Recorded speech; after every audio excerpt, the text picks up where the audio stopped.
আসুন আমরা মূল আলোচনার দিকে চলে যাই। আজকে আমরা যে টপিকটা নিয়ে আলোচনা করব সেটা হচ্ছে, আমরা যে জীবনে বিপদে পড়ি, আমরা বিপদে পড়লে আমাদেরকে উদ্ধার করে কে? আল্লাহ ছাড়া আমাদের বাঁচানোর কেউ আছে? উদ্ধার করার কেউ আছে? রক্ষা করার কেউ আছে? এজন্য বিপদে পড়লে আমরা চাইবো কার কাছে? আমাদের যাই দরকার হোক আমরা ফরিয়াদ করব কার কাছে? নাকি মাজারে যেয়ে চাবেন? মাজারে যেয়ে চাবেন? অনেকে তো মাজারে যে কপাল ঘষে, আছে না নাই?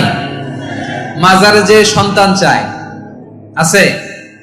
এই এলাকায় নাই, এলাকার লোকদের আকীদা খালেস আমি জানি। মাজারে যে কপাল ঘষে আর সন্তান চায়। আচ্ছা, মাজারে গেলে সন্তান পাওয়া যায়? আচ্ছা, মাজারে না গেলে যদি বাচ্চা না হতো, গরু ছাগলের যে বাচ্চা হয় ওরা কোন মাজারে মানত করে বলেন? কথা কি বুঝতেছেন? এই যে প্রতি বছর গরু ছাগল ভেড়া এগুলো যে বাচ্চা দেয়, এরা কোন মাজারে যে মানত করে?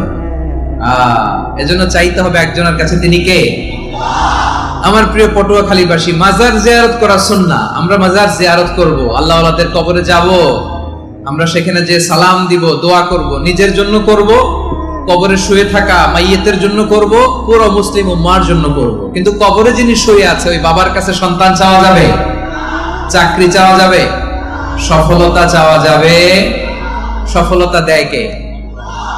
সবাই বলেন নাই, আওয়াজ করে বলেন, সফলতা দেওয়ার মালিক কে? এই কথাই রব্বুল আলামিন বলেন, ওয়া ইয়ামসাসকাল্লাহু বিদুররিন ফালা কাশিফা লাহু ইল্লা হু ওয়া ইয়ুরিদকা বিখাইরিন ফালা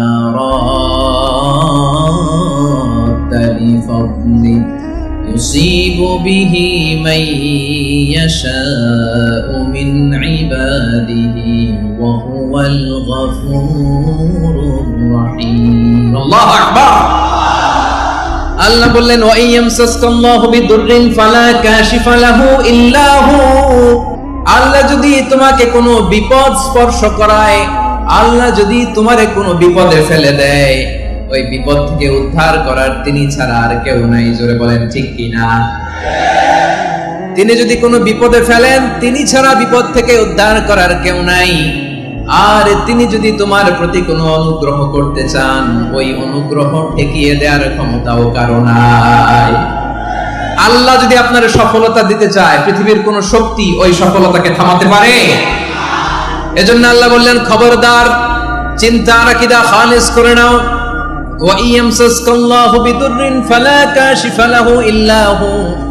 আল্লাহ বিপদে ফেললে বিপদ থেকে উদ্ধার করার কেউ থাকে না।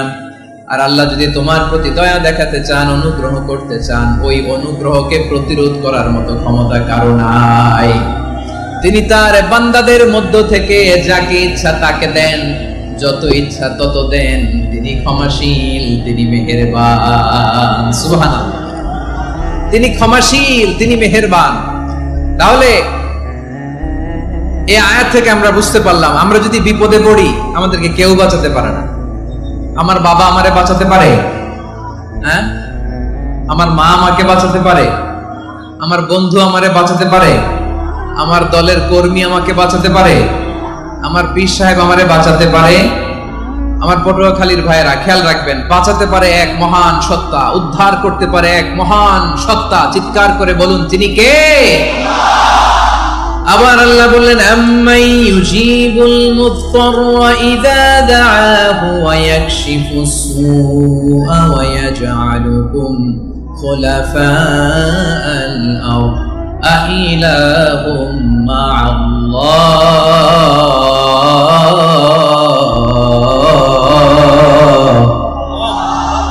ক্বালিলাম মা তাযাক্কারুন। রব্বুল আলামিন বলেন, বিপদে পড়ে কাতর কণ্ঠে চিন্তাগ্রস্ত হয়ে যখন কেউ ফরিয়াদি হয়ে আল্লাহর ডাকে হাত তোলে, তখন এই ব্যক্তির ডাকে সাড়া দেয় কে? সবাই বলুন। বিপন্ন অবস্থায় আপনি যখন কেঁদে কেঁদে হাত তুলে আপনার দুঃখের কথা জানান, আপনি যখন ডাকেন তারে, তখন আপনার ডাকে সাড়া দেয় কে? আল্লাহ বলে, আমি সাড়া দেই। তোমাদের বিপদকে মুক্ত করে দেয় কে?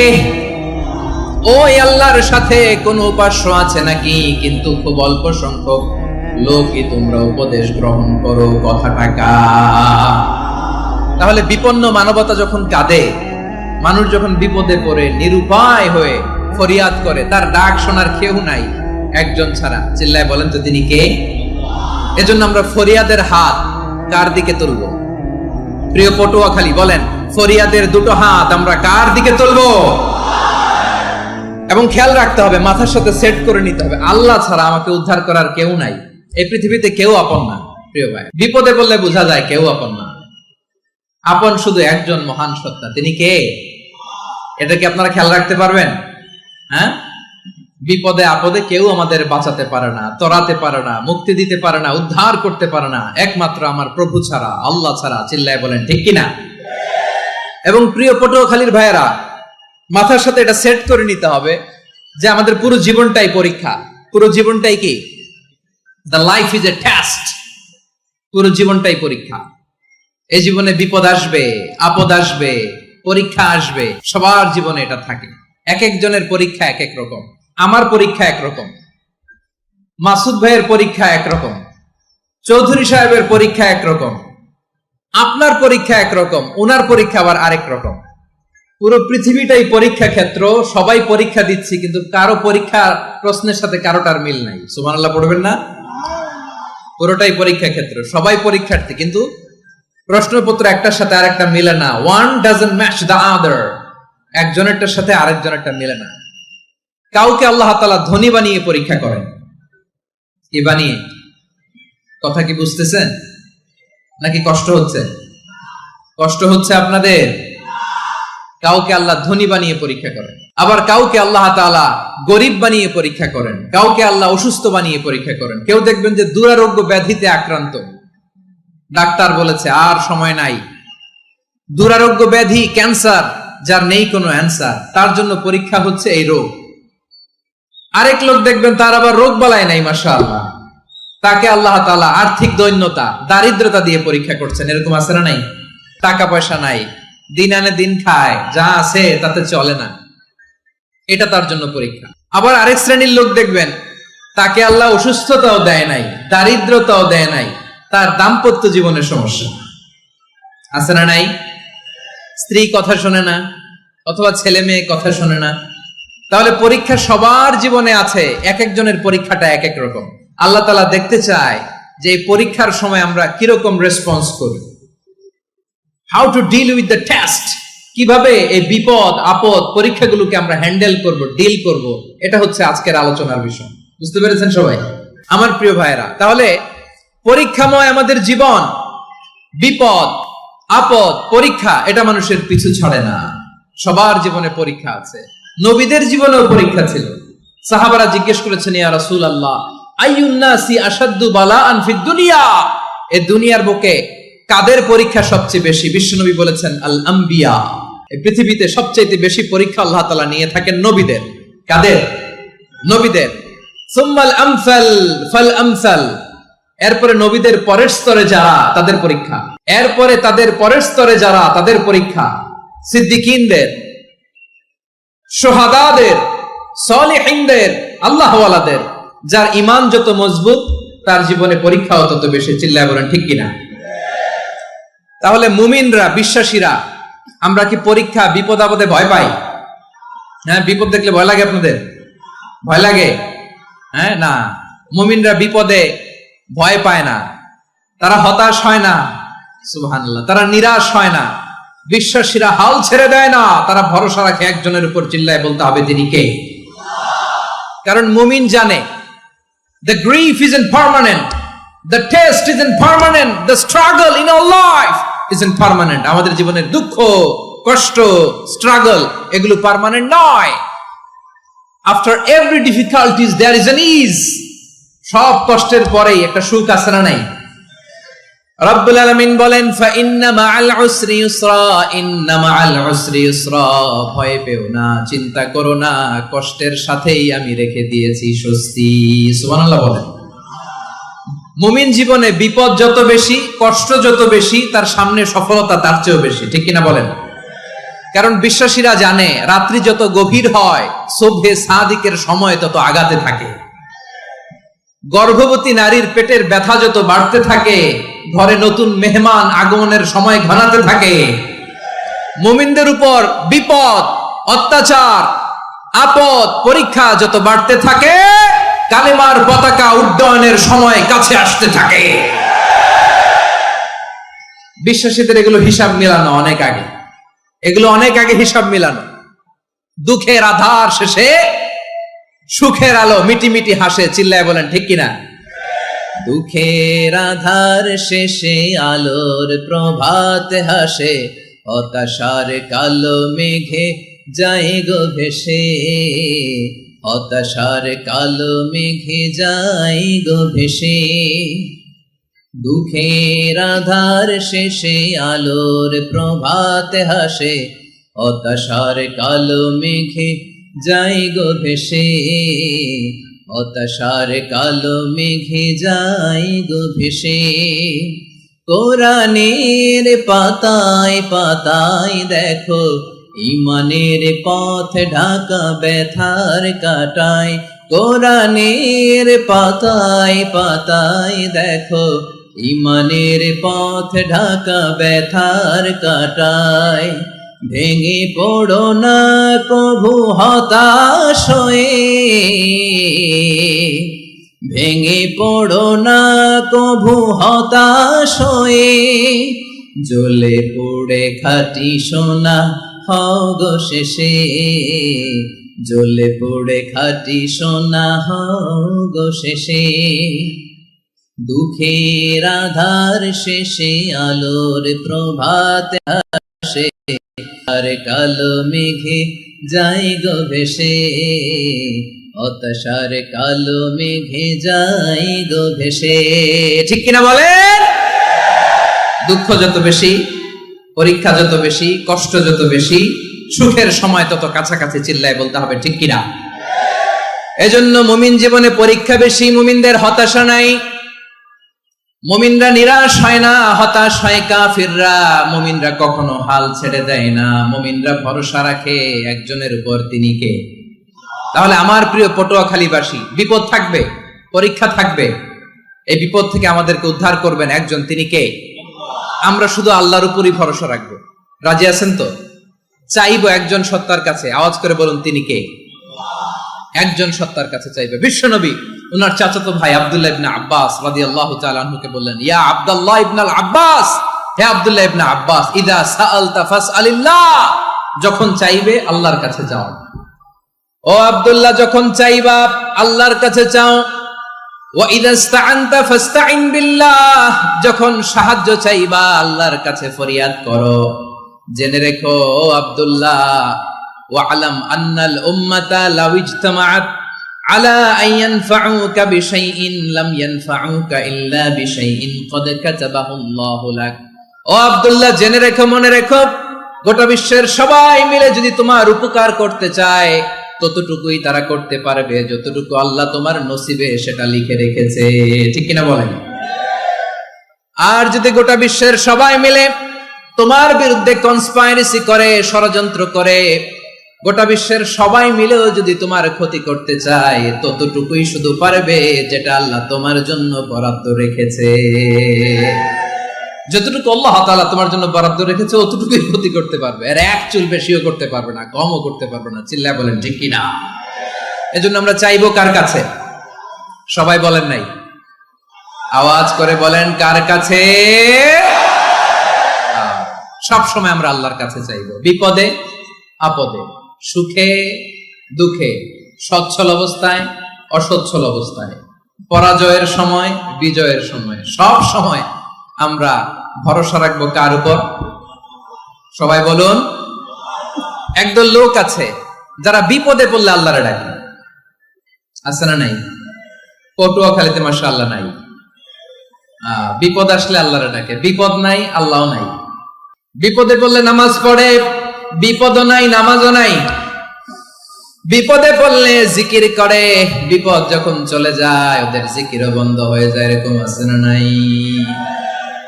কিছু লোক দেখবেন পরীক্ষা আসলে নামাজ পড়ে, আছে আছে? জেনজি আওয়াজ করো, এরকম আছে? এই কমন পড়ে গেছে, কমন পড়ছে।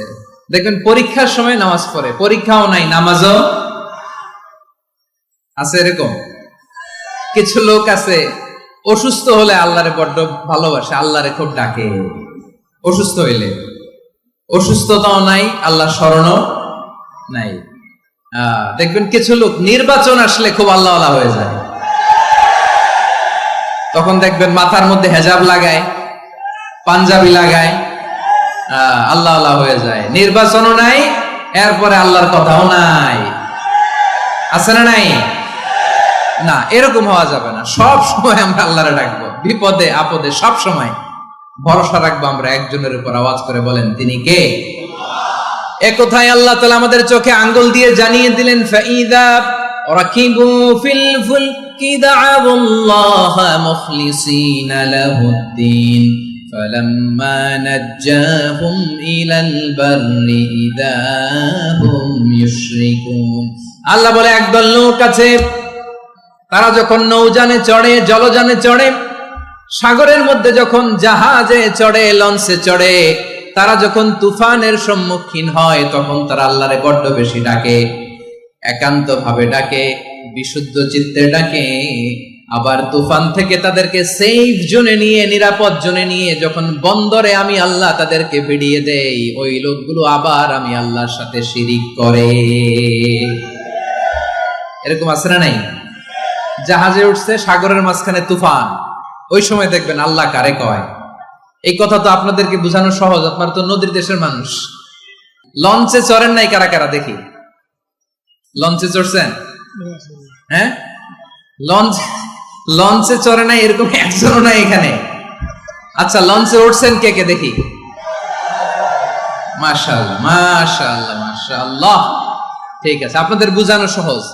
আচ্ছা, লঞ্চে উঠে তুফানের সম্মুখীন হয়েছেন, জলোচ্ছ্বাস সবাই?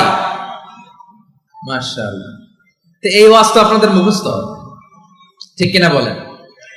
আমার বলার দরকার নাই, বলেন। মাঝ নদী, তুফান, জলোচ্ছ্বাস, জলের মধ্যে উচ্ছ্বাস, ঢেউ, টর্নেডো, সাইক্লোন, মেঘের ঘন ঘটা, পরিবেশ ঘুটঘুটে অন্ধকার, লঞ্চ একবার এদিকে আরেকবার ওইদিকে, ভিতরে কি অবস্থা হয় বলেন তো? হ্যাঁ, তখন মুসলিম আল্লাহর ডাকে, হিন্দু আল্লাহর ডাকে, ঠিক কিনা বলেন? আস্তিক আল্লাহর ডাকে, নাস্তিক আল্লাহর ডাকে, ঠিক কিনা?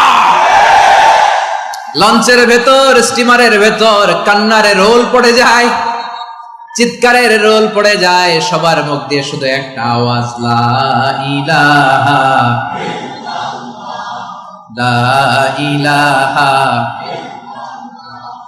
লা ইলাহা সুবহানাল্লাহ আলহামদুলিল্লাহ লা ইলাহা। আল্লাহ নামের জিকির করবে যারা, আল্লাহর কাছে প্রিয় তারা, আল্লাহর কাছে প্রিয় যারা, জান্নাতে প্রবেশ করবে তারা, জোরে লা ইলাহা লা ইলাহা ইল্লাল্লাহ, লা ইলাহা ইল্লাল্লাহ মুহাম্মাদুর রাসূলুল্লাহ সাল্লাল্লাহু আলাইহি ওয়াসাল্লাম। আমার প্রিয় পটুয়াখালীবাসী, তাহলে লঞ্চের ভেতরে যখন আমরা তুফানের মধ্যে পড়ি, তখন সবাই মিলে আমরা একটা নামের জিকির করি। নামটা কার? মুসলমানেরাও ডাকে, হিন্দুরাও ডাকে, আস্তিকও ডাকে, নাস্তিকও ডাকে, সবাই ডাকে একজনকে, তিনি কে? আবার দেখবেন ওই আল্লাহ তুফানের পরে, ঝড়ের পরে ওই লঞ্চটাকে যখন সদর ঘাটে ফিরিয়ে দেয়, আবার আমরা নাফরমানি শুরু করে দেই। সে কোথায় আল্লাহ বললেন, ফাইদা রাকিবু ফিল ফুলকি দা'আবুল্লাহা মুখলিসিনা লাহুদ্দিন ফালাম্মা নাজ্জাহুম ইলাল বাররি ইযা হুম ইউশরিকুন। সাগরে যখন তুফানে পড়ে আমি আল্লাহর ডাকে, আবার আমি আল্লাহ যখন বাঁচিয়ে দেই, আবার আমি আল্লাহর সাথে শিরিক শুরু করে। আমরা কি এরকম হতে চাই নাকি? এরকম করবেন? হ্যাঁ, না, আমরা তুফানে পড়লেও আল্লাহরে ডাকি, আবার বাঁচায় দেওয়ার পরেও ডাকি কারে? আল্লাহকেই ডাকি। বিমানের মধ্যে মাঝে মাঝে দেখবেন যে এয়ার টার্বুলেন্স হয়, জানেন? এয়ার টার্বুলেন্স জানেন তো? মাঝে মাঝে বিমানটা বাউন্সিং করে, বাম্পি, ভেরি বাম্পি ওয়েদার। শোনেন নাই? 40,000 ফিট উপরে যখন থাকে তখন পাইলট মাঝে মাঝে বলে, dear passengers, ladies and gentleman, right now we are flying 40,000 feet above the ground and we are passing very air turbulence, very heavy air turbulence right now. Please fasten your seat belt. দেখবেন মাঝে মাঝে বলে যে, ভদ্র মহিলা, ভদ্র মহোদয়গণ, আমরা 40,000 ফিট উপর দিয়ে যাচ্ছি আর এয়ার টার্বুলেন্স ফেস করছি, মেহেরবানি করে আল্লাহর হস্তে সিট বেল্ট বাঁধুন। তখন বিমানটা এরকম বাউন্সিং করে, শেকিং করে। আপনারা মুখোমুখি হয়েছেন? ইদানিং এই এয়ার টার্বুলেন্স বেড়ে গিয়েছে।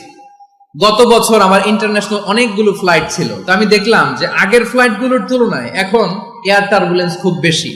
আমি একটু রিসার্চ করে দেখলাম, ক্লাইমেট চেঞ্জের কারণে, জলবায়ু পরিবর্তনের কারণে আকাশের বাতাসের মুভমেন্টে পরিবর্তন হয়েছে, ফলে এখন বিমান শেকিং করে বেশি, বাউন্সিং, বাম্পি ওয়েদার। তো বলেন তো, 40,000 ফিট উপরে যখন আপনি, কয় হাজার ফিট? সবাই বলুন কয় হাজার ফিট? 40,000 ফিট উপরে যখন আপনি, তখন যখন বিমানটা এরকম বাউন্সিং করে, সবাই যখন ভমিটিং করে বিমান নষ্ট করে দেয়, বমি করে, তখন বাঁচানোর কে আছে আল্লাহ ছাড়া? কেউ আছে? ওই মুহূর্তেও সবাই মিলে একজনের ডাকে আওয়াজ করে বলেন, তিনি কে? মাঝে মাঝে কিছু সোশ্যাল মিডিয়ায় কিছু ভিডিও পাওয়া যায় যে হেভি যখন এয়ার টার্বুলেন্স হয়, 10 সেকেন্ড 15 সেকেন্ডের কিছু ভিডিও পাওয়া যায়, বিমানটা এরকম বাউন্সিং করছে, বাম্পি ওয়েদার, কাঁপছে, মানুষগুলো বমি করছে, অক্সিজেন মাস্কগুলো সব ঝুলে পড়েছে, বিমানটা শুধু কাঁপছে। তখন দেখবেন বিমানের ভেতরেও এরকম লঞ্চের মতো চিৎকার আছে না নাই? বিমানের ভেতরেও তখন চিৎকার। গত বছর হিথ্রো এয়ারপোর্ট থেকে সিঙ্গাপুর এয়ারলাইন্সের একটা ফ্লাইট, হিথ্রো টু চাঙ্গি, একটা ফ্লাইটে এমন বেশি এয়ার টার্বুলেন্সের শিকার হয়েছিল ওই এয়ারক্রাফটটা, 33 জন যাত্রী সেখানে আহত হয়েছে, একজন যাত্রী নিহত হয়েছে। কেবিন ক্রুজ, এয়ার হোস্টেস যারা আছে, একজনের নাক ফেটে, চোখ ফেটে, কপাল ফেটে, ব্লিডিং হয়ে শয়লা। প্রিয় ভাইরা, ওই 40,000 ফিট উপরে বিমানটা যখন কাঁপবে, তখন আমাদেরকে আল্লাহ ছাড়া আর কেউ বাঁচানোর আছে? এত আসতে বললে হবে? ওই কঠিন মুহূর্তে আমার বাবা আমারে বাঁচাতে পারে, আমার বন্ধু আমারে বাঁচাতে পারে। এই গ্রাউন্ডে, জমিনের বুকে আমার প্রোটোকল, আমার ক্ষমতা, আমার দাম্ভিকতা, কোনো কিছু আমারে বাঁচাতে পারে একজন ছাড়া। চিল্লায় বলতে হবে, তিনি কে? সে আল্লাহ বললেন, গোলাম, আমি বিপদের সময় ঠিকই তোমাদের বাঁচিয়ে নেই। ওই বিমানের ভেতরে 40,000 ফিট উপরে যখন তোমরা এয়ার টার্বুলেন্সের শিকার হও, তখন নাস্তিকও আল্লাহরে ডাকে, হিন্দু আল্লাহরে ডাকে। জোরে বলেন ঠিক কিনা? আবার বিমানটা যখন শান্ত হয়ে যায়, একটু পরেই বিমানের স্ক্রিনের মধ্যে হিন্দি সিনেমা খোঁজে। বিমানের স্ক্রিনে কিন্তু বিশাল ওখানে আফলাম ফিল্মের একেবারে বুঝাই করা। বিমানটা শান্ত হলে আবার হিন্দি সিনেমা দেখা শুরু করে। একটু আগে ডাকছিল কারে? দেখবেন বাংলাদেশে আমাদের ক্রিকেটাররা যখন অন্য কোনো দেশের সাথে খেলে, অনেক সময় এমন হয়, বল বাকি একটা, রান দরকার 6টা। বল বাকি কয়টা? পটুয়াখালী বুঝে নাই বোধহয়। বল বাকি কয়টা? রান দরকার। আপনি দেখবেন ক্যামেরাম্যান তখন গ্যালারিতে খালি দেখায় দর্শকদের যে কি অস্থিরতা। হিপ হপ স্টাইলের মেয়েটা, যে মেয়েটার ওড়না এতক্ষণ ছিল গলায়, এতক্ষণ কইছিল, ওই মেয়েটা দেখবেন ওড়নাটা টেনে মাথায় দিয়ে এরকম মুনাজাত ধরতেছে, আল্লাহ আল্লাহ, একটা সক্কা, আল্লাহ আল্লাহ, আমার লাল সবুজের পতাকারে তুমি অপমানিত কইরো না আল্লাহ, ইন্ডিয়ার সাথে আমাদের খেলা আল্লাহ আল্লাহ, একটা সক্কা, একটা। পুরো খেলা জুড়ে এই মেয়ের ওড়না ছিল গলায়, কিন্তু যখন 1 বলে 6 রান দরকার, ওড়না চলে আসছে কোথায়? মাথায়। আবার মুনাজাত আছে না নাই?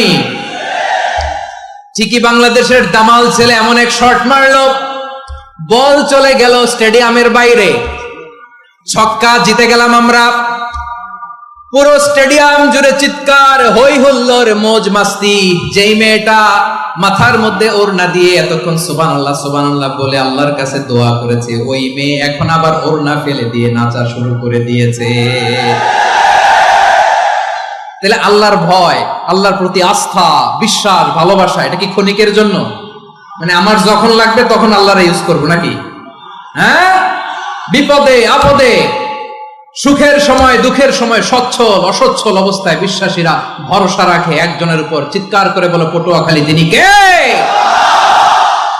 সে আল্লাহ বললেন, গোলাম মনে করো না জাহাজ থেকে সদরঘাটে ভিড়িয়ে দিলাম তুমি নিরাপদ হয়ে গেছো। মনে করো না 40,000 ফিট থেকে সেফ ল্যান্ডিং এর পরে এয়ারপোর্টে নেমে গেলেই তুমি নিরাপদ হয়ে গেছো। ও মিয়া, বিপদ কি শুধু সাগরে আর আকাশে? ঘরের ভেতরও বিপদ আসতে পারে কি পারে না? এজন্য সূরা মুলক আল্লাহ বললেন, আমিনতুম মান ফিস সামাই আন ইয়াখসিফা বিকুমুল আরদা ফাইদা হিয়া তামুর। তোমরা কি ভাবছো তোমরা নিরাপদ? সাগরের মধ্যে তুফান, আল্লাহ আল্লাহ ডাকলাম, সদরঘাটে যেয়ে পড়ছি, বাইসা গেছেন তো আপনি। আর পাবে আপনারে আল্লাহ? আল্লাহরা তো সাগরের মাঝখানে তো আল্লাহ আপনারা পাইছিল, আর তো পাবে না। আর পাবে আপনারে? আর আল্লাহ ধরতে পারবে আপনারে? ঘরের ভেতরও বিপদ দিয়ে আটকাতে পারে কে? 5 স্টার 7 স্টার হোটেলের ভেতরেও আমাকে বিপদের মধ্যে ফেলে দিতে পারেন কে? আল্লাহ বললেন, তোমরা কি ভেবেছো তোমরা নিরাপদ? আমি চাইলে ল্যান্ডস্লাইডস, ভূমি ধস দিয়ে 1 লক্ষ এক মুহূর্তে নিয়ে যেতে পারি। এক সুনামি দিয়ে থাপ্পড় মেরে 3 লক্ষ সাগরের ভেতরে ঢুকায় দিতে পারি। 1 সেকেন্ডও লাগে না আমার।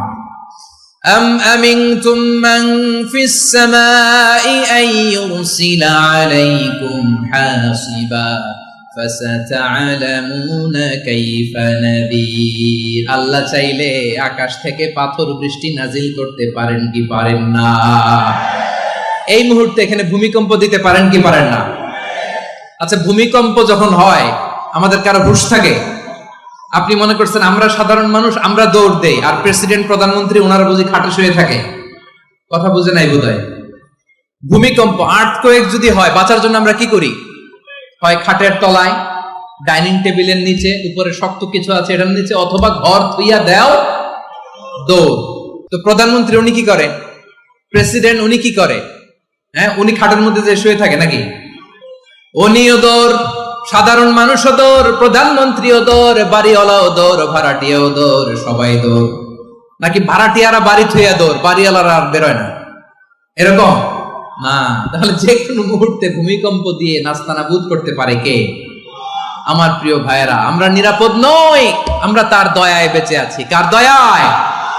এজন্য আল্লাহ বললেন, গোলাম যে কোনো মুহূর্তে বিপদ দিয়ে তোমাদেরকে নাস্তানাবুদ করতে পারি। বিশ্বাসী বলে যদি নিজেকে দাবি করো, সব সময় ডাকতে হবে একজন সত্তাকে। বলেন তিনি কে? এই কথা ক্লিয়ার? এই সবগুলো উদাহরণ শেষে সবার কাছে ক্লিয়ার হয়েছে না যে বিপদ থেকে, আপদ থেকে, পরীক্ষা থেকে, ক্যালামিটি থেকে আমাদেরকে কেউ বাঁচাতে পারে না একজন সত্তা ছাড়া। আবারও বলেন তো তিনি কে? ক্লিয়ার? হ্যাঁ, সবাই বুঝতে পারছেন? আচ্ছা, এবার আমরা দেখি বিষ্ণু ঈসা ইসলামের জীবনে বিপদ আপদ ছিল কিনা। উনি বিপদ আসলে কিভাবে ডিল করতেন, বিপদ আসলে কোন দোয়া পড়তে হয়, কিভাবে ফরিয়াদের হাত উত্তোলন করতে হয়, কিভাবে রবের দরবারে নতজানু হয়ে ফরিয়াদ করতে হয়, এটা জানার দরকার আছে না নাই? আসুন আমরা বিষ্ণুনবীর জীবনী থেকে দেখি বিপদ আসলে উনি কি করতেন। বিপদ আসলেই প্রথমে বিষ্ণু ঈসা ইসলাম একটা দোয়া পড়তেন। কি পড়তেন? তিনি পড়তেন, ইন্না লিল্লাহি ওয়া ইন্না ইলাইহি রাজিউন। নিশ্চয় আমরা আল্লাহর জন্য, নিশ্চয় আমরা কার দিকে ফিরবো ভাই? আবার কার দিকে ফিরবো? আওয়াজ করে বলুন তো, আমরা এসেছি কার কাছ থেকে, আবারও ফিরে যাব কার কাছে? এজন্য বিষ্ণুই পড়ছেন, ইন্না লিল্লাহি ওয়া ইন্না ইলাইহি রাজিউন। নিশ্চয় আল্লাহর জন্য, ওই আল্লাহর দিকেই আমরা ফিরে যাব। তারপরে বিষ্ণুই পড়তেন, আল্লাহুম্মা আজুরনি ফি মুসিবাতি ওয়াখলুফ লি খায়রাম মিনহা। একসাথে প্রথমে পড়তেন ইন্না লিল্লাহি ওয়া ইন্না ইলাইহি রাজিউন, তারপর পরে পড়তেন আল্লাহুম্মা আজুরনি ফি মুসিবাতি ওয়াখলুফ লি খায়রাম মিনহা। মানে আল্লাহ, এই যে আমি বিপদে ধৈর্য ধারণ করলাম, এটার সব তুমি আমারে দাও, আর যেটা হারালাম এর চেয়ে ভালো কিছু দিয়ে মেকআপ করে দিও, ভালো কিছু দিয়ে বদল করে দিও। সুবহানাল্লাহ পড়েন। তাহলে বিপদ আসলে আমরা কি পড়ব? কথা বলেন। এই যে আমি শুয়েছিলাম, নাশিদ গাচ্ছিল ওরা, এদেশে পরস্পরে দেখা হলে দেয় সালাম, এদেশে আমজনতার হৃদয় জুড়ে পাক কালাম, এদেশে বিপদ এলে সর্বজনে সর্বক্ষণে দোয়া পড়ে ইন্না লিল্লাহ। কি পড়ে? সুবহানাল্লাহ সুবহানাল্লাহ সুবহানাল্লাহ সুবহানাল্লাহ। এদেশে আজান শুনে সূর্য ওঠে শহর গ্রামে, এদেশে আজান শুনে সূর্য ডুবে সন্ধ্যা নামে, এদেশে সকল কাজে সবাই বলে বিসমিল্লাহ, এদেশে ভালো কিছু দেখে শুনে হাসি মুখে সবাই বলে মাশাআল্লাহ। সুবহানাল্লাহ পড়ে। তাহলে বিপদ এলে আমরা কি পড়ি? কথা বুঝলে সবাই উত্তর দিতে হবে। বিপদ এলে কি পড়ি? তাহলে বিপদ এলেই আমরা এখন থেকে ইন্না লিল্লাহ পড়বো, নাকি হাই হুতাশ করবেন? একদল আছে হাই হুতাশ করে, হায় আল্লাহ রে মোর কি হইল রে, মুই কি হরমু রে, মুই কমবে যামু রে, আছে না নাই? এরকম বিলাপ করতে নিষেধ করেছেন বিশ্বনবী। কি করব, কই যাব, কি হবে, হায় হায়, এরকম হাহুতাশ আছে না নাই? বিশ্বাসীরা হাহুতাশ করে না, তারা ইন্না লিল্লাহ পড়ে। কি পড়ে মনে থাকবে? আমরা পড়বো ইন্না লিল্লাহি ওয়া ইন্না ইলাইহি রাজিউন। নিশ্চয়ই আমরা আল্লাহর জন্য, আমরা আল্লাহর দিকেই ফিরে যাব। এরপর পড়বো আল্লাহুম্মা আজুরনি ফি মুসিবাতি ওয়া আখলুফ লি খায়রাম মিনহা। আল্লাহ, আমি যে বিপদে ধৈর্য ধারণ করলাম এটার সওয়াব দিও, আর যা হারালাম তার চেয়ে ভালো কিছু দিয়ে বদল করে দিও। সুবহানাল্লাহ পড়েন। বিশ্বনবীর হাদিস শুনলেন উম্মে সালামা রাদিয়াল্লাহু তাআলা আনহা। ওনার স্বামী হলো আবু সালামা। মজার ঘটনা খেয়াল করে শুনেন আমার প্রিয় কলিজার টুকরা ভাইয়েরা। কানগুলো খরগোশের কানের মতো খাড়া করে আমার দিকে তাকান। সাইয়্যিদাতুনা উম্মে সালামা রাদিয়াল্লাহু তাআলা আনহা, ওনার স্বামীর নাম আবু সালামা। শ্রেষ্ঠ দম্পতি, শ্রেষ্ঠ ফ্যামিলি। প্রথমে হিজরত করেছিলেন হাবাসায়, পরে হিজরত করেছেন মদিনায়। উহুদ যুদ্ধের পরে ওনার স্বামী আবু সালামা ইন্তেকাল করলো, শহীদ হলো। সুবহানাল্লাহ পড়েন। যখন আবু সালামা ইন্তেকাল করলো, উম্মে সালামা রাদিয়াল্লাহু তাআলা আনহা কেঁদে কেঁদে হয়রান। আর নবীর শিখানো বাণী অনুযায়ী তিনি বারবার পড়ছিলেন ইন্না লিল্লাহ। কি পড়ছিলেন? জামু কি হরমু এগুলো বলে নাই, কি বলছে? ইন্না লিল্লাহ। যেহেতু বিশ্বনবী বলেছেন কেউ যদি বিপদের প্রথম ধাক্কায় পড়ে ইন্না লিল্লাহি ওয়া ইন্না ইলাইহি রাজিউন, আল্লাহুম্মা আজুরনি ফি মুসিবাতি ওয়া আখলুফ লি খায়রাম মিনহা, তাহলে এই বিপদে যে সে যা হারালো তার চেয়ে শ্রেষ্ঠ কিছু দিয়ে আল্লাহ তার বদল দিয়ে দিবে। এই হাদিস শুনে উম্মে সালামা রাদিয়াল্লাহু তাআলা আনহা ওনার প্রাণ প্রিয় স্বামী আবু সালামার ইন্তেকালের পরে চোখের পানি ছাড়ে আর পড়ে ইন্না লিল্লাহি ওয়া ইন্না ইলাইহি রাজিউন, আল্লাহুম্মা আজুরনি ফি মুসিবাতি ওয়া আখলুফ লি খায়রাম মিনহা। বারবার এই দোয়া পড়ে চোখের পানি ছাড়ে, এই দোয়া পড়ে চোখের পানি ছাড়ে, আর মনে মনে বলে আবু সালামার মতো ভালো মানুষ মদিনাতে নাই, আবু সালামার চেয়েও ভালো মানুষ মদিনাতে নাই, তার চেয়ে ভালো মানুষ কি করে আল্লাহ তাআলা আমারে দিবে, তার চেয়ে ভালো মানুষ তো আমি মদিনাতে দেখি না। চোখের পানি দিয়ে বুক ভাসায় আর নবীর হাদিসের উপর আমল করে পড়ে ইন্না লিল্লাহি ওয়া ইন্না ইলাইহি রাজিউন, ইন্না লিল্লাহি ওয়া ইন্না ইলাইহি রাজিউন। পড়তে পড়তে চোখের পানি ছাড়ে আর চিন্তা করে বিশ্বনবী বললেন এই দোয়া পড়লে যেটা হারালাম তার চেয়ে ভালো কিছু দিয়ে আল্লাহ পুরস্কার দেয়। আবু সালামার চেয়ে ভালো মানুষ মদিনার মধ্যে আর কে হতে পারে? কি আজীব তামাশা, কি অবাক করা ঘটনা। কিছুদিন পরে দেখা গেল সাইয়্যিদুল মুরসালিন রাহমাতাল লিল আলামিন স্বয়ং বিশ্ব নবী উম্মে সালামাকে বিয়ের প্রস্তাব পাঠিয়েছে। স্বয়ং বিশ্ব নবী উম্মে সালামা রাদিয়াল্লাহু তাআলা আনহাকে বিয়ের প্রস্তাব পাঠিয়েছেন। উনি রাজি হয়ে গেলেন, বিয়ে হয়ে গেল, উনি হয়ে গেলেন উম্মুল মুমিনিন, আমাদের মা, পুরো মুসলিম উম্মার মা। চিৎকার করে বলেন আল্লাহু আকবার। তাহলে আমার প্রাণ প্রিয় ভাইয়েরা, বিপদে পড়লে আমরা পড়বো ইন্না লিল্লাহি ওয়া ইন্না ইলাইহি রাজিউন, আল্লাহুম্মা আজুরনি ফি মুসিবাতি ওয়া আখলুফ লি খায়রাম মিনহা। করবেন? করবেন না? যারা যারা বিপদ আসলে এই দোয়াটা পড়বেন এখন থেকে আওয়াজ করে ইনশাআল্লাহ বলেন। যা হারাইছেন তার চেয়ে শ্রেষ্ঠ জিনিস দিয়ে বদলা দিবে কে? বিশ্বাস হয়? একটু সন্দেহ লাগে মনে হয়, একটু সন্দেহ আছে? যাদের বিশ্বাস হবে তাদেরকে আল্লাহ উত্তম বদলা দেবে, ঠিক কিনা বলেন? তাহলে বিপদে পড়লেই প্রথমে আমরা এটা পড়বো। দোয়াগুলো যদি এখন মুখস্থ না হয়, এই যে রেকর্ডিং হচ্ছে, পেয়ে যাবেন, কালকেই পেয়ে যাবেন, শুনে শুনে মুখস্থ করবেন। আমার মায়েরা, আমার বোনেরা, আপনাদের জন্য 3টি মাঠের অ্যারেঞ্জমেন্ট করা হয়েছে, আমি জানি। আপনারা এই দোয়াগুলো পড়বেন, আপনার স্বামীকে শেখাবেন, সন্তানকে শেখাবেন, আপনার পুরো পরিবারটাকে জান্নাতের টুকরো বানিয়ে দিবে কে? তাহলে বিপদ আসলে প্রথমে কি পড়তে হবে এটা জেনে গেলাম। এরপরে বিপদ আসলে নিজেকে কি করে আল্লাহর কাছে সঁপে দিতে হয় এটাও জানার দরকার আছে না নাই? বিপদে প্রথমে ইন্নালিল্লাহ পড়লাম, ধৈর্য ধারণ করলাম, বিপদ থেকে উদ্ধারের সর্বোচ্চ চেষ্টা করলাম। আমার কাজ যখন শেষ, তখন আমি আমার এই বিষয়টা আল্লাহর কাছে সঁপে দিব। কার কাছে সোপর্দ করব? কার কাছে? বিপদে বললে কেমন করে নিজেকে আল্লাহর কাছে সঁপে দিতে হয়, আসুন সাইয়েদনা ইব্রাহিম আলাইহিস সালামের জীবনী থেকে জানি। আল্লাহর খলিল ইব্রাহিম আলাইহিস সালাম আমাদের মতো সমাজ ব্যবস্থা পায় নাই। আমরা জন্মের পরে আমাদের কানের ভেতরে আজান দিয়েছে কে? একামত দিয়েছে কে? আমাদের বাপ দাদারা আমাদের কানে আজান দিয়েছে কি? দেয় নাই। আমাদের জন্মের পরেই তো আজান, একামত, বাড়ির পাশে মসজিদ, প্রতিদিন আজান, জুমার খুতবা, প্রতি মাসে মাসে তাফসিরুল কোরআন মাহফিল, মসজিদ, মিনারা, অভাব নাই, ঠিক কিনা বলেন? আপনি যেই সুন্দর ইসলামিক এনভায়রনমেন্ট পেয়েছেন, আমাদের ইব্রাহিম খলিল উনিও কি এরকম পেয়েছিলেন? হ্যাঁ, উনি জন্মের পর পরে ওনার কানে আজান দিয়েছে কেউ? আমার প্রিয় ভাইরা, আগা গোড়া একটা শিরকি পরিবেশ উনি জন্মগ্রহণ করেছেন।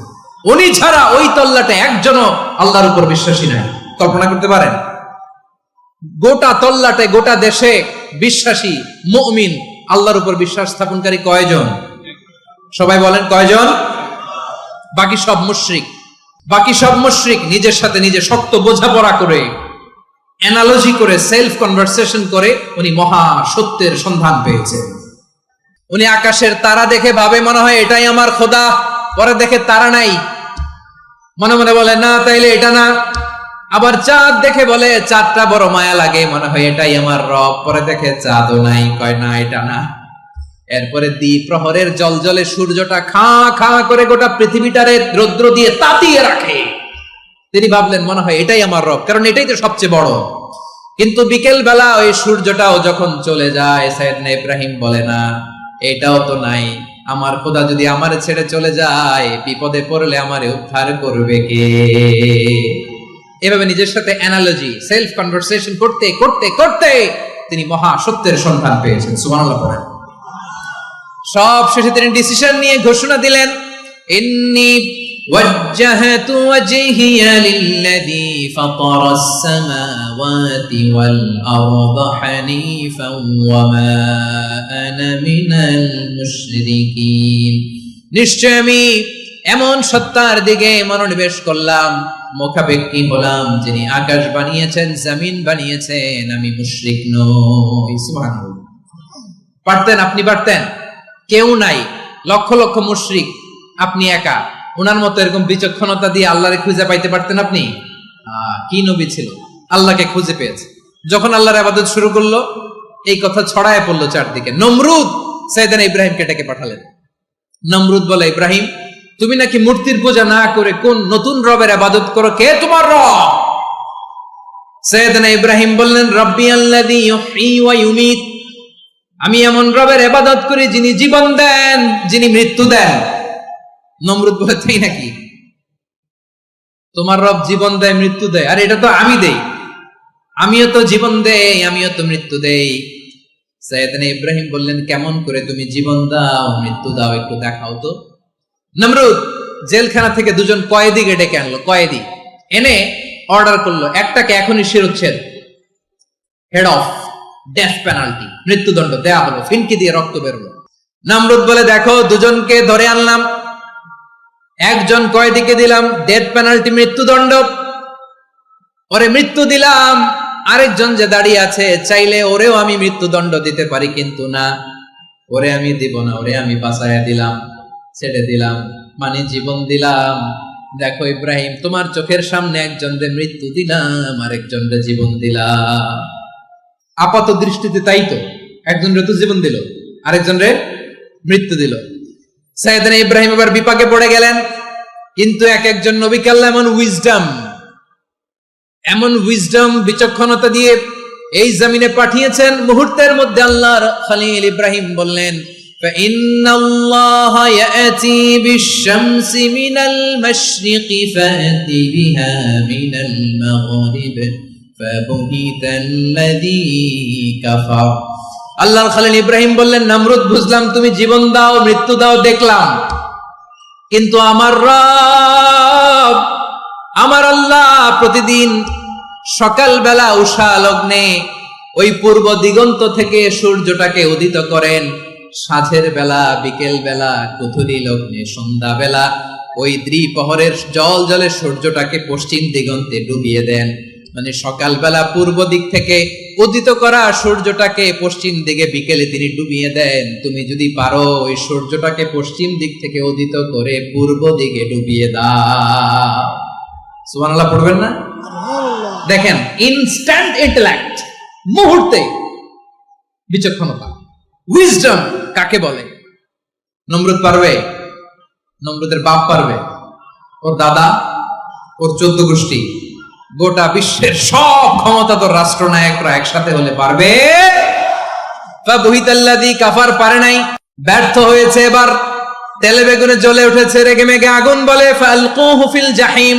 ওর সাথে তর্ক নাই, না পেরে এবার এটারে আগুনে ফেলা। বিশাল বিশাল গাছ কেটে লাকড়ি এনে আগুনের কুণ্ডলি বানানো হলো, দাও দাও দাও দাও করে আগুন জ্বলে। আল্লাহর খলিল ইব্রাহিমকে আগুনে নিক্ষেপ করা হবে। আল্লাহর খলিল সাইয়েদনা ইব্রাহিমের হাতের মধ্যে রশি দিয়ে টাইট করে বাঁধা হলো, পায়ের মধ্যেও টাইট করে রশি দিয়ে বাঁধা হলো। আল্লাহর খলিল ইব্রাহিমকে আগুনের কুণ্ডলির মধ্যে ফেলা হবে। ও মিয়া, আপনি যে বিপদের কারণে ভয় পান, হতাশ হন, এটা কোনো বিপদ? ওনার বিপদের সামনে হাত পা বেঁধে টাইট করে নিক্ষেপ করা হবে। সিম্পলি ফেলা যাবে না, কারণ দাও দাও করে দ্য ব্লেজিং ফায়ার, এমন আগুনের কুণ্ডলি কাছে যাওয়া যায় না, আগুনের উত্তাপে নিক্ষেপ করা হবে। হাতে রশি বেঁধে পায়ে রশি বেঁধে আল্লাহর খলিল ইব্রাহিম আলাইহিস সালামকে আগুনের মধ্যে নিক্ষেপ করা হবে। আহা, এটার বলে অগ্নি পরীক্ষা। উনি অগ্নি পরীক্ষার সম্মুখীন হয়েছিলেন। এজন্য কঠিন পরীক্ষাকে আমরা অগ্নি পরীক্ষার সাথে তুলনা করি, ঠিক কিনা? সাইয়েদনা জিবরাইল এসে বললেন, ও আল্লাহর খলিল, ওরা তো আপনার হাতও বেঁধে ফেললো, পাও বেঁধে ফেললো, নড়াচড়ার সুযোগ নাই, বলেন আমি জিবরিল ফেরেশতা আপনার জন্য কি করতে পারি? আল্লাহর খলিল ইব্রাহিম বলেন, ও জিবরাইল, তোমার কাছে আমার কোনো চাওয়া পাওয়া নাই। সুবহানাল্লাহ বলেন। তোমার কাছে বলার কিছু নাই, তোমার সাহায্যের আমার দরকার নাই। সাইয়েদনা ইব্রাহিম আলাইহিস সালামকে হাতে পায়ে রশি বেঁধে হাত পা বাঁধা অবস্থায় জ্বলন্ত অগ্নিকুণ্ডে যখন নমরুদের দলবল নিক্ষেপ করবে, আল্লাহর খলিল কিভাবে নিজেকে আল্লাহর কাছে সঁপে দিয়েছেন, পটুয়াখালীর ভাইরা খেয়াল করে শুনুন। হাত পা বেঁধে আল্লাহর খলিলকে যখন নিক্ষেপ করা হবে, তিনি মুখ ফুটে বলে ফেললেন, হাসবুনাল্লাহু ওয়া নি'মাল ওয়াকিল। হাসবুনাল্লাহু ওয়া নি'মাল ওয়াকিল, আমার জন্য আল্লাহই যথেষ্ট, আমার জন্য আল্লাহই যথেষ্ট। তিনি আমার সবচেয়ে বড় গার্ডিয়ান, তিনি আমার সবচেয়ে বড় অভিভাবক। জিব্রাইলের সাহায্যে অফারকে ফিরিয়ে দিলেন। দুনিয়ার বুকে কারো কাছে কিছু বলেন নাই, মুখ ফুটে বলেছেন হাসবুনাল্লাহ। ও আমার পটুয়াখালীর প্রাণের ভাইয়েরা, খেয়াল রাখবেন, কোন বান্দা তার হাতে থাকা সব চেষ্টাটুকুন করার পরে মুখ ফসকে মুখ দিয়ে যখন বলে ফেলে হাসবুনাল্লাহ, বান্দা যখন হাসবুনাল্লাহ বলে ফেলে, ওই ব্যাপারটা ডিল করার দায়িত্ব স্বয়ং আল্লাহ আরশের উপর থেকে নিয়ে নেয়। আপনি যখন বলে ফেলবেন হাসবুনাল্লাহ, এটা ডিলিং করবে কে তখন? চিল্লায় বলেন না, তিনি কে? বান্দা তার সাধ্যের সবটুকু চেষ্টার পরে নতজানু হয়ে যখন বলবে হাসবুনাল্লাহ, আল্লাহ তুমি আমার জন্য যথেষ্ট, নি'মাল ওয়াকিল, তুমি আমার শ্রেষ্ঠ অভিভাবক, তখন তার কি দরকার না দরকার এটা ডিল করে স্বয়ং আল্লাহ। নিক্ষেপ করা হলো সাইয়েদনা ইব্রাহিমকে অগ্নিকুণ্ডলিতে।